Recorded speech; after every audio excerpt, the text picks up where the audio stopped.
السنة دي قررنا نستغل رمضان ونعمل حاجة مختلفة بالشراكة مع بادجت وشيزلونج باسم رود تو ويلنس. لو انت بتسوق كتير، الاربع حلقات دول عشانك. هنتكلم فيهم عن المنتل ويلنس وازاي تاخد بالك من نفسك وانت سايق. للي ما يعرفش برضو، شركة بادجت شركة عالمية بيقدموا خدمات ليموزين وعربيات للإيجار للأفراد والشركات، وشيزلونج هي أول منصة أونلاين للعلاج النفسي في الشرق الأوسط وأفريقيا. أنا اسمي دينا مسعد، أخصائية نفسية إكلينيكية، بشتغل في عيادة نفسية وفي شيزلونج.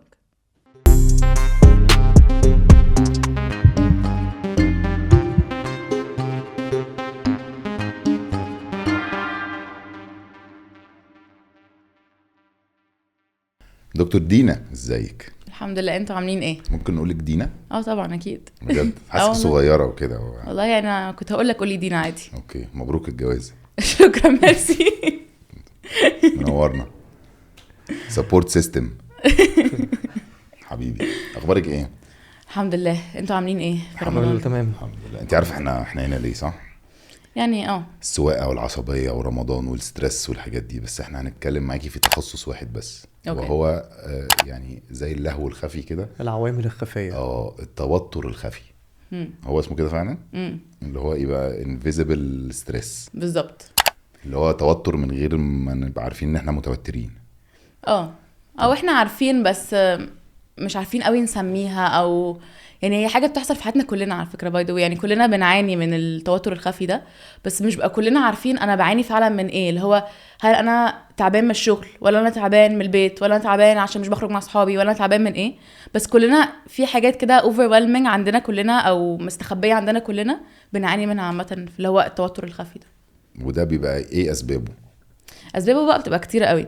اول حاجه بيبقى يعني اول سبب هو اللي هو مثلا المجهود الايموشنال العاطفي اللي انا بعمله مثلا مع الاخرين. المجهود العاطفي ده مثلا شفتوا مسلسل الهرشه السبعة؟ في المسلسل ده محمد شاهين بيبقى على طول هو اللي بيكونتين مراته، هو اللي هي مثلا تبقى يعني متعصبه جدا، مضايقه جدا، بتعيط كتير جدا، نكديه يعني ريجاردلس، متطلبه ريجاردلس برضه. ولو هو زعلان هي بتبقى فرحانه، ولو هو فرحان هي بتزعل مثلا. فهو على طول هو اللي كان بيعمل ايه، بتمثل بعيدا عشان ما نخشش في الحته دي، بس مش هيبقى خفي بعد كده التوتر. هيجي لك في الكومنتس، مش مفيش اي انفيزبل. لا، بس انا لميتها خليتها خفيه، يعني خليت الراي الخفي لو ما حدش فاهم انا بقول ايه. فهو بقى كان بيعمل ايه، هو دايما كان يقول لها انا معاكي، انا بسبورت يو، انا اسف. هو كان بيعمل حاجه اسمها اللي هو المجهود العاطفي، اللي هو اسمه الايموشنال ليبر، اللي هو على طول هو اللي بيحتوي. فده لوحده اسمه، ده من ضمن العوامل الاسباب يعني بتاعه التوتر الخفي، اللي هو يبقى عنده ايه، زي accumulation كده، عماله الحاجات بتتراكم تتراكم تتراكم. كل يوم بقول لها ما تزعليش، كل يوم انا اللي ببقى اشجعها، انا كل يوم اللي بسندها.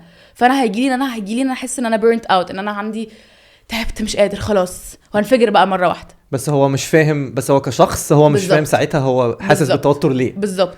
بس هو اصلا ده اللي هو الايموشنال ليبر، اللي هو بيبقى زي مجهود او عمل كبير قوي عاطفي، بس انا مش اوير ان ده فعلا مجهود عليا. يعني بالنسبه لي اللي هو عادي بسبورت مراتي عشان هي عندها بريك داون، فاهم قصدي؟ فده بيبقى نوع من الاكزامبلز بتاع الايموشنال ليبر ده. مثلا مثلا المجهود العاطفي ممكن يسبب الى التوتر الخفي.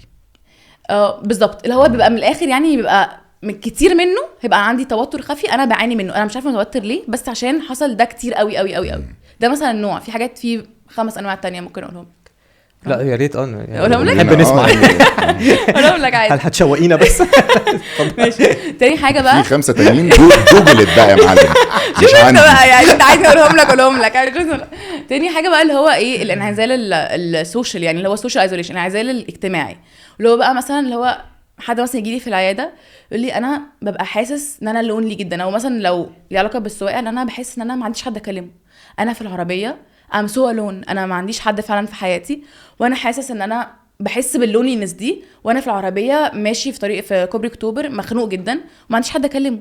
فالاحساس ده انا يوم اوكي، يومين اوكي، شهر اوكي، انما التراكم بتاعه برضو بيحس ان انا اللي هو بقى التوتر الخفي، اللي هو ايه، انا ما عنديش حد، انا سوشيالي ايزوليتد جدا، انا ما عنديش حد اكلمه، انا حاسه ان انا وحيد.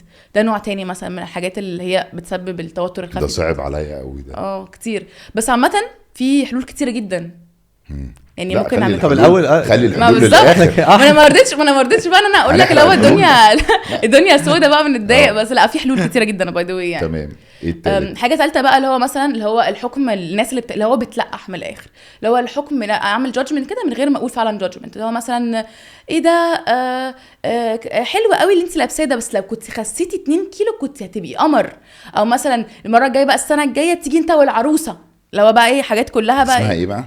ده اللي هو الاحكام المستتره، اللي هو implicit judgment، اللي هو يعني فكره اللهو التوتر الخفي، المجهود العاطفي، وايه اخر واحده كانت؟ social isolation، الانفصال الانعزال الاجتماعي. وفي حلو قوي الاسامي دي. اخر واحد كان اللي هو ده دلوقتي اللي هو بتاع حاجات الجادجنج ده، ايه اسمه؟ الامبليسيت جادجمنت، اللي هو الحكم بطريقه مستتره يعني. الحكم المستتر. اسم فيلم ده. وده بقى ممكن يحصل في عالم السواقه مثلا، ان تيجي واحده سايقه، وطبعا احنا عشان ناس بري جادج، فدايما بالنسبه لنا الستات ما بيعرفوش يسوقوا، الكلام الفاضي ده الفاضي اللي هو مش جدا، حقيقي الفاضي جدا. انتوا اصلا عندكم يقظه في السواقه اللي هي المايندفولنس اللي هي في الحلقه الثانيه والمالتي تاسك كمان. فالمهم فيجي مثلا راجل يقوم ايه معدي كده، فيجي جنبك وهو سايق، يقوم عامل ايه، باصص لك البصه دي. كده فين الكاميرا، يقوم عامل ايه كده، اقول لها عشان انت ست. الجمله دي طبعا ايه دي بقى من غير ما يقول حاجه، ده مش شبابيك مقفوله. ده ممكن يولد توتر خفي طبعا. عارف ليه؟ لان هو عمل دي النظره، عشان مش هيكون هو بس، على فكره هيبقى في كتير قوي الناس بتقول لها ما هو عشان انت ست، عشان انت ست، اللي هو ما خلاص بقى يعني. صح. تعالى انتوا مظلومين فعلا. وايه اللي بعده بقى؟ ماشي، اللي بعده بقى حاجه ثالثه، اللي هي حاجه رابعه اكشلي، اسمها اللي هي الايجابيه السامه، اللي هو التوكسيك بوزيتيفيتي. عارفين اللي هو التوكسيك نيجاتيفيتي. هشرح لكم. عارفين التوكسيك؟ يعني العلاقه التوكسيك دي مشهوره. عارفين التوكسيك بقى بوزيتيفيتي ده اللي هو الايجابيه السامه، اللي هو مثلا فور اكزامبل انت مثلا متضايق من حاجه، كلنا بنتضايق عادي. اوكي. لا عادي، ايه الحوار ده، مكبره الموضوع ليه، عادي مش مشكله. فاللي هو كل حاجه اتس نوت ا بيج ديل، كل حاجه اتس نوت ا بيج ديل.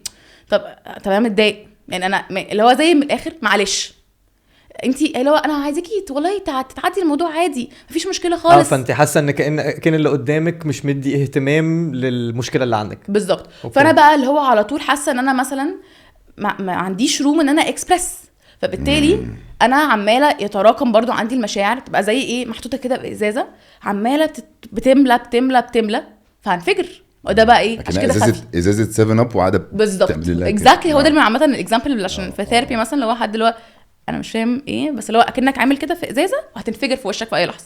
طيب فدي ممكن نترجمها في السواقه بقى يا استاذه ايه يا دكتوره ايه، ان ممكن تبقى واحد سايق هو وصديقه وعمالين يزنقوا عليه والتاني بارد، اللي هو مثلا انا وهو سايق ماسك تليفوني مثلا وقاعد بقول له يا عم عادي يا ابني، عادي يا عم، هو داسك بالظبط، هو خبطك بالظبط، مالك يا عم فك شويه. هو بقى يا عيني توكسيسيتي يجيله التوتر الخفي. او مثلا انت مثلا بعد الشر يعني تخبط العربيه كده مثلا يعني فاللي هو ايه، هو يقول لك ايه ده عادي يعني، دي خبطه بسيطه، انت بالنسبه لك خدت الشر وراحت. طب انا متضايق على عربيتي اللي اتخبطت يعني، فاللي هو المفروض يعبر معاه عشان يكسبرس ويفاليديت، يعني يقول له انا اندرستاند ان دي حاجه بتضايق، بس ممكن ندور على حلول، ممكن نحاول نروح مع بعض، يعني يحاول يفاليديت ما يقولوش لا دي مش مشكله. ما انت لو قلت له انت مش مشكله فانت بتقيس على وجهه نظرك which is not necessarily الحاجه اللي الشخص التاني عايزها. مفهوم. فيعني انا عاجبني قوي الموضوع. الخامس حاجه ايه بقى؟ اوكي، خامس حاجه بقى اللي هو كتير قوي بنعاني منها، هو فكره حاجه فيها اسمها ما تنسيش ما شاء الله اكبر، عمالين نتوه ونروح ونيجي وعربيات وبصه ودركسيون. اجي اقول لها اللي بعده تقول لك الرابعه هي التستر البلوطي، الخامسه المانجا العويسي. ما شاء الله طق مفيش. شكرا اتفضل. خامس حاجه بقى اللي هو اللي هي الانفورميشن اوفرلود.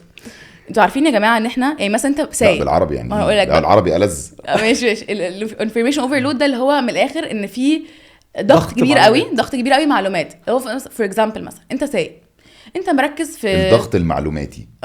انت بتحب قوي الاسماء الافلام. ما انت حليتيها في 5 هتيجي في 6 تقولي جمله عاديه معقوله؟ لا صح. اللي هو بقى فكره ان انا مثلا انا سايق، انا اوريدي مثلا بكلم واحد صاحبي ماشي، فانا بركز فجاه يجي لي نوتيفيكيشن من انستغرام انه مش عارفه مين نزل لي ستوري، فاروح فاتحه.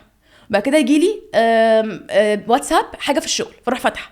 فبقيت overwhelmed بكميه الانفورميشن اللي بتجي لي مره واحده. اوكي. فانا عندي غير قابل على فكره ان انا اشوف ايه المهم وايه مش مهم. بقت كل حاجه مهمه في نفس الوقت. أوكي. عشان كل حاجه نوتيفيكيشن بتخليني احس ان انا محتاجه ارد دلوقتي حالا او محتاجه اعمل حاجه دلوقتي حالا عشان نوتيفيكيشن جاي دلوقتي حالا.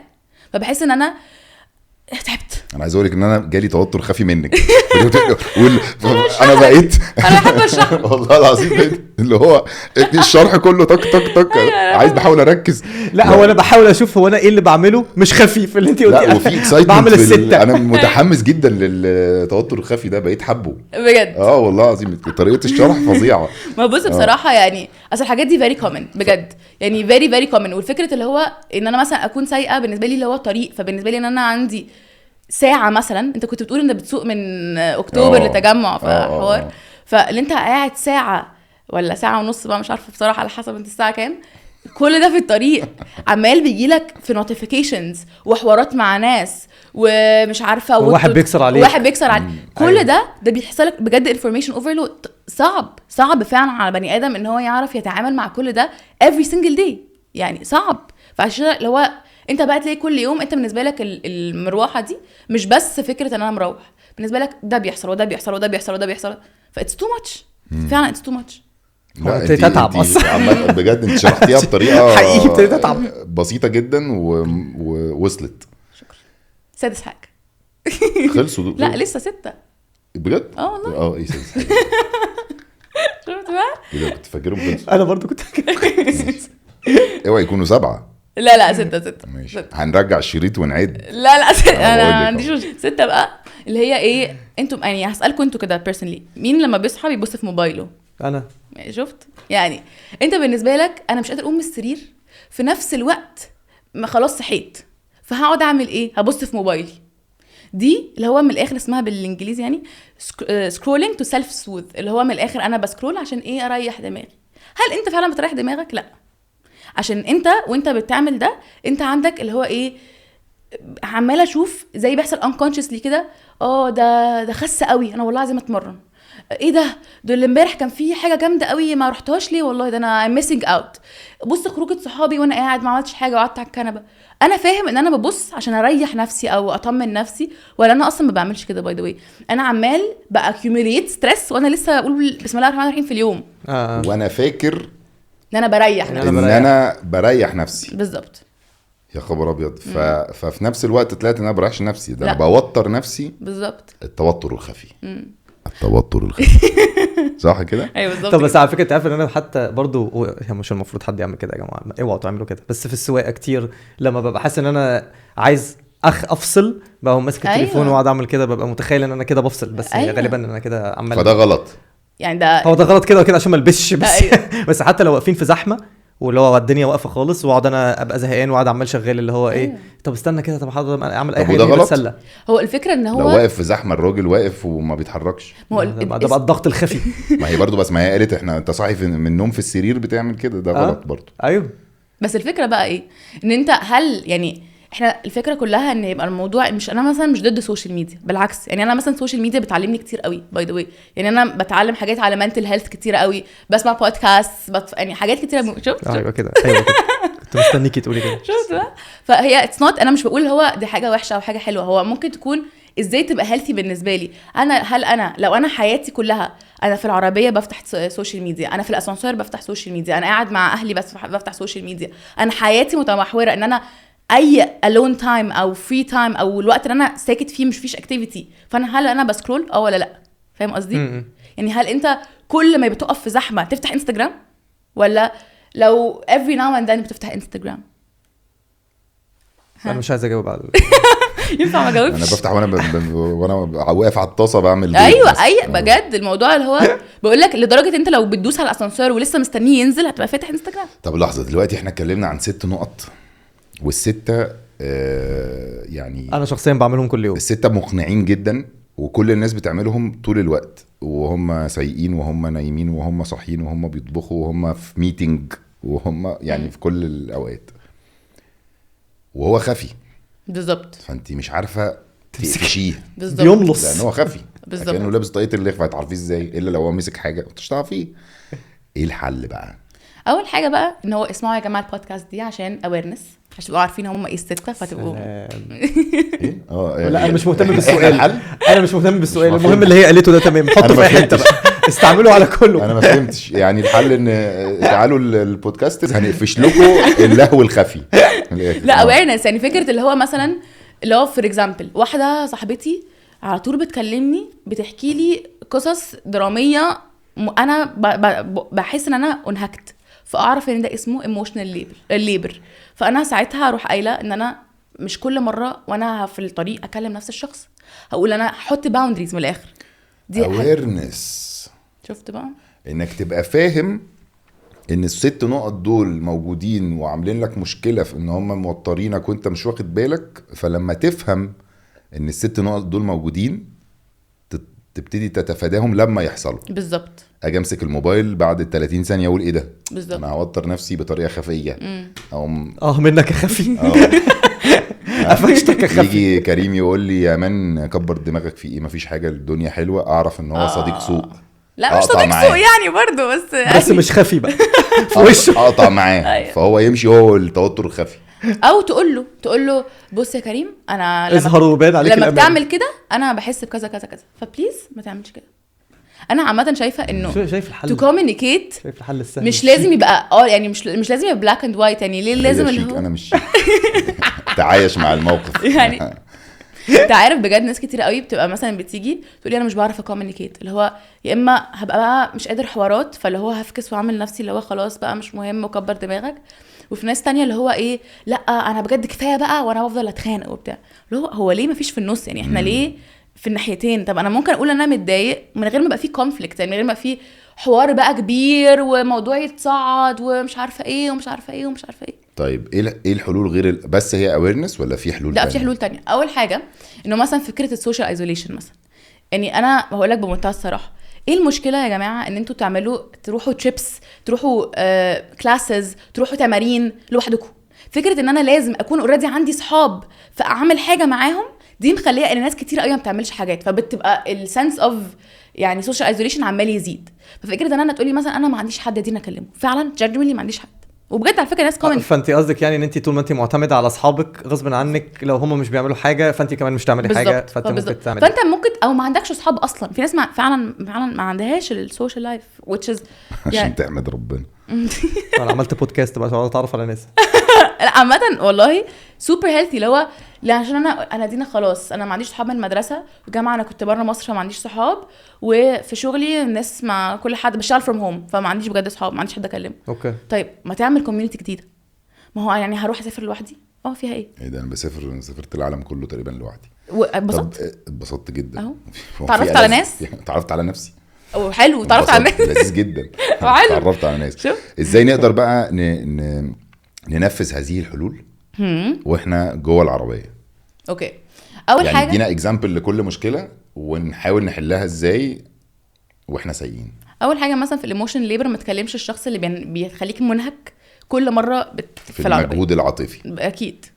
تاني حاجه يعني بالنسبه للناس اللي هي بتاعت تلقيح الكلام ده، اول مهمه جدا وعامه مش بس في السواقه ان جنرال، مش عشان خاطر حد قال حاجه معناها ان هي ترو، مش عشان خاطر انت قلت لي جمله معناها ان انت فكرتك دي هي فكرتي. مش مثلا قلت لي دينا انا حاسه انت محتاجه تغيري ده معناها ان انا فعلا مقتنعه ان انا محتاجه اغير ده، يعني not because it's your thought معناها ان it's my thought عادي. اوكي مش عشان خاطر حد قال لي ايه ده انت عشان ست ما بتعرفيش تسوقي معناها ان انا ده عشان ست ما بعرفش اسوق، لا مش عشان خاطر انت قلت لي كده معناها ان انا فعلا كده. انا ست وبعرف اسوق او يعني. واللي هو والبصه. طيب لما يبص لك البصه اللي هي من ما هو الفكره ان انت تكون افيم ما الازاز، ده الاويرنس بقى، تعرف ان هو بيبص كده عشان يجادج يو فانت فانت تبص له تاني تقوم مرجع له البص. اللي هو يعني او ما تهتمش بالبصه اساسا يعني انت يعني بص لي كده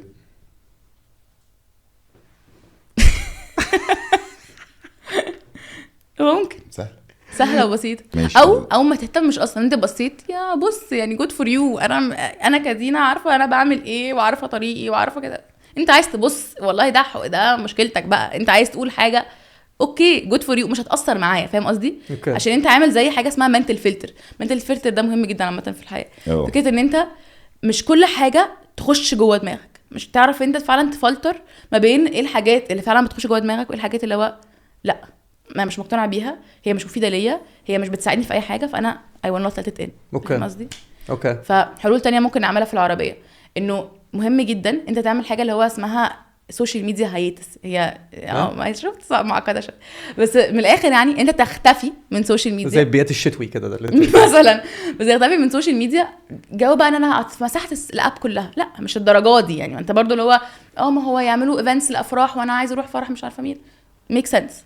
فالفكره كلها ان انت ممكن تعمل ايه، ان انت تعمل انا في مثلا لحظه الساعه بتاعت العربيه دي انا عايز اسمع فيها مثلا بودكاست، عايز اقعد مع نفسي، عايز اعمل وات ايفر. فانا هعمل literally يعني هقفل الاب، هعمل لها سكرين تايم، يعني هقفلها ان هي تتفتح دلوقتي، واقعد بقى مع نفسي وابقى فعلا مركز ان انا قاعد بعمل التاسك اللي انا مقررها من زمان. وحاجه تانية عامه موجوده في الموبايلات عامه يا جماعه اكتشفوها، لا schedule notifications، ان مش كل نوتيفيكيشن بتجيلي في نفس اللحظه. يعني مثلا انت بعت لي دلوقتي واتساب مش هيجيلي دلوقتي، هيجيلي في الوقت اللي انا عايزاه يجيلي. ايه ده؟ انا اول مره في حاجه اسمها كده اصلا. ممكن اقول ان النوتيفيكيشن مثلا على الواتساب بتجيلي الساعه 1 الظهر ايوه كل يوم. انا عامله النوتيفيكيشن بتاعتي كلها بتجيلي الساعه 6 بالليل عشان اكون بقى حلوه دي. ماشي. فمش انا مثلا مش كل الساعه 2 الظهر لينكدين يجي لي نوتيفيكيشن، الساعه 4:15 عيد ميلاد مين على فيسبوك، الساعه لا انا مش، انا حياتي بقى مش كلها عايشه عشان خاطر اتكلم على كده. فاحنا الساعه 6 هو ان انت انا بيجي لي كل النوتيفيكيشنز. اوكي. وعلى فكره مهم جدا ان انت تختار يعني تعمل الباوندريز بتاعتك، واللي هو مش فكره اللي هو مش عارفه ايه لحسن يتضايقوا. يعني الفكره كلها انا مش يعني as long ان انت مش بتضر حد you're going to get back للشخص ده، مش معناها ان انت ما تحطش نفسك اولويه عامه في حياتك يعني. لا هو انا اكتشفت ان كل حاجه بتحصل حواليا انا محتاج احط اولويه لنفسي وما ابصش لحد ولا حد يبص لي، ومش وانا واثق في سواقتي. انت كده لازم تبقى واثق في سواقتي. بتقول ايه؟ واثق في سواقتي. انت ركبت معاه؟ حسابنا بعدين. ركبت معاه؟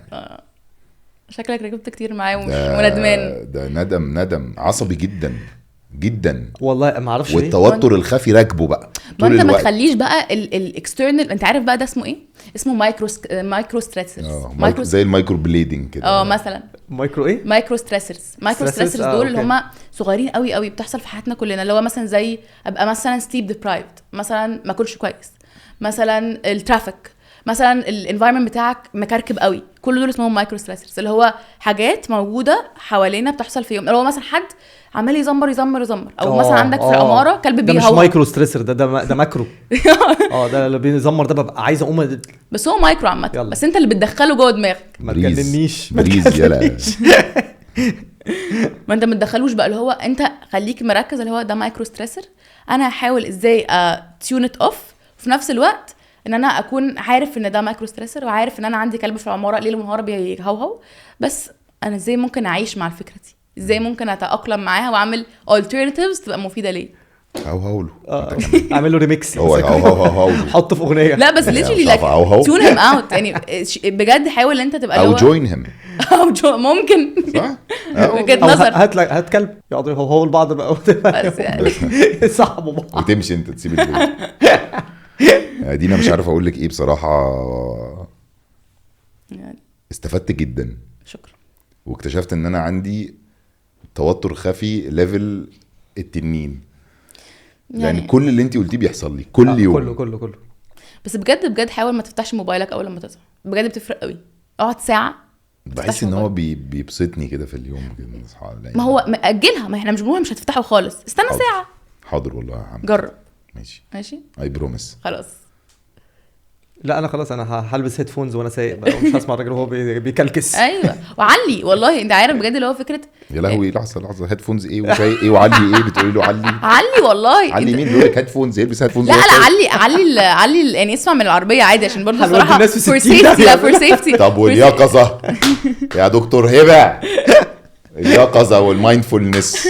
لا بص انا شايفه ان انت بصراحه فور سيفتي كده يعني ما تحبسش هيدفونز. بس لو لقيت ان انت مثلا في عند محطه مصر وناس ومش عارفه ايه، علي والله be in your own world.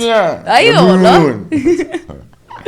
طيب انا بجد بنصحكم انكم لازم تشوفوا الاربع حلقات بتوع السواقه مع علم النفس، عشان الاربعه يعني بيكملوا بعض. وممكن لو انت شفت الحلقه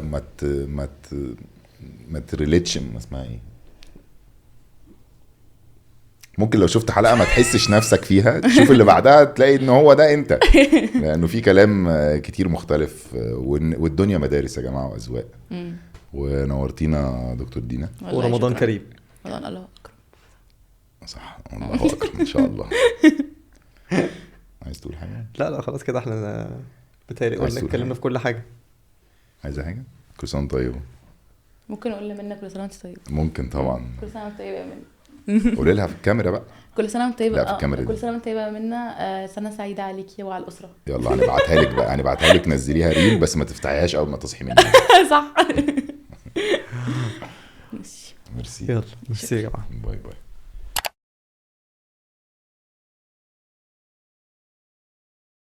فالفكره كلها ان انت ممكن تعمل ايه، ان انت تعمل انا في مثلا لحظه الساعه بتاعت العربيه دي انا عايز اسمع فيها مثلا بودكاست، عايز اقعد مع نفسي، عايز اعمل وات ايفر. فانا هعمل literally يعني هقفل الاب. بس بجد حاول ما تفتحش موبايلك اول لما تصحى، بجد بتفرق قوي. اقعد ساعه، مش عشان خاطر حد قال حاجه معناها ان هي ترو،